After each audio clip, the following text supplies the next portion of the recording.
పచ్చి నెత్తోలతోటి పులుసు, వేపుడు, ఇగురు అయితే మీరు తినుంటారు. గానీ పచ్చి నెత్తోలతోటి పకోడీ తిన్నారా? అయితే ఈ వీడియో తప్పకుండా చూడండి. దీనికోసం అయితే ఇదోటి పచ్చి నెత్తోల్ని నేను బాగా వాష్ చేసేసి దాంట్లో పసుపు, ఉప్పు, కారం ఇంకా ఒక లెమన్ జ్యూస్ అయితే వేసుకొని ఒక 2-3 అవర్స్ అయితే పెట్టుకున్నాను.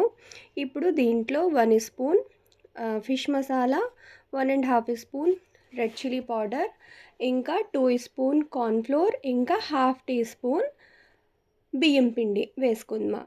దీంట్లో కొంచెం కరివేపాకు, ఇంకా సన్నంగా పొడుగ్గా కట్ చేసుకున్న పచ్చిమిరపకాయలు కూడా వేసుకుందాం.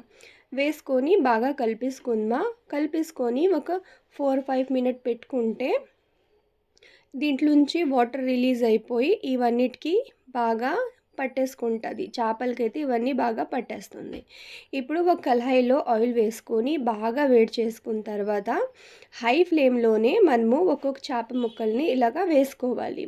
గుర్తుపెట్టుకోండి, చేపలు మాత్రము ఆయిల్లో వేసేటప్పుడు ఆయిల్ బాగా హీట్గా ఉండాలి, లేకపోతే చేపలు మెత్తబడిపోతాయి.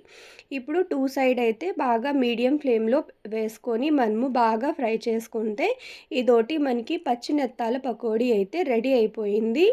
దీన్ని మీరు వేడివేడిగా సాస్తో కానీ, చట్నీతో కానీ, లేకపోతే ఒట్టిగాని ఇలా తిన్నా సరే చాలా బాగుంటుంది.